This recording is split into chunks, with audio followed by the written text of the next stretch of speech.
গণভোটের দিন এই 4টি বিষয়ের উপর একটি মাত্র প্রশ্নে আপনি হ্যাঁ বা না ভোট দিয়ে আপনার মতামত জানাবেন।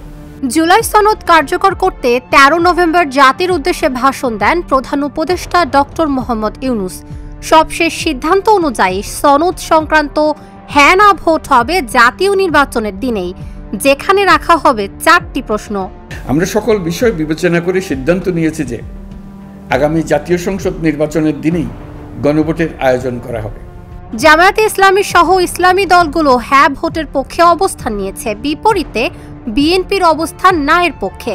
এমনকি বিএনপি নেতারা গণভোটের দিন না ভোট দিতে ভোটারদের প্রতি আহ্বান জানাচ্ছেন।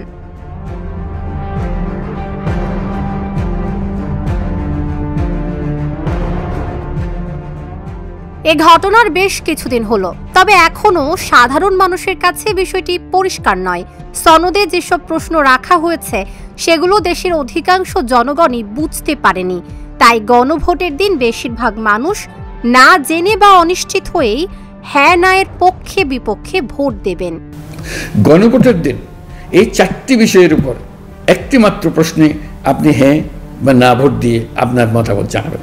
বিএনপি দলীয়ভাবে যদি না এর পক্ষে সিদ্ধান্ত নেয় তাহলে সনদ বিপদে পড়বে, আর এনসিপি এখনো সনদে স্বাক্ষর করেনি। তাদের না এর পক্ষ নেওয়ার সম্ভাবনাও কিছুটা থেকেই গেছে। এই দুই দল যদি না করে তাহলে নিশ্চিতভাবেই না ভোটই জয়ী হবে। শুধু বিএনপি না করলেই সেই আশঙ্কা থেকেই যাবে। একটি মাত্র প্রশ্নে আপনি হ্যাঁ বা না ভোট দিয়ে আপনার মতামত জানাবেন। হ্যাঁ ভোট বিজয়ী হলে গণপরিষদের কার্যক্রম 180 দিন থাকতে পারে। সেক্ষেত্রে নির্বাচনের পর সংসদ গঠন হওয়ার আগেই গণপরিষদ গঠিত হবে। নতুন সরকার কখন গঠিত হবে তা রোডম্যাপে বলা হয়নি। সে হিসেবে সনদের ধারাগুলো শাসনতন্ত্রে যতদিন না গৃহীত হবে ততদিন ডক্টর ইউনূস সরকার ক্ষমতায় থাকতে পারেন। এর অর্থ ইউনূস সরকার ফেব্রুয়ারির পর আরও 6 মাস থেকে যেতে পারে।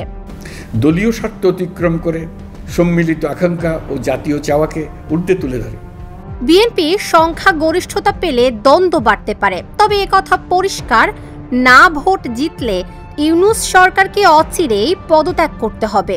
যে দল সংখ্যা গরিষ্ঠতা পাবে তারাই সরকার গঠন করবে, কোনো গণপরিষদ গঠন করা হবে না। Dhaka journal, news desk.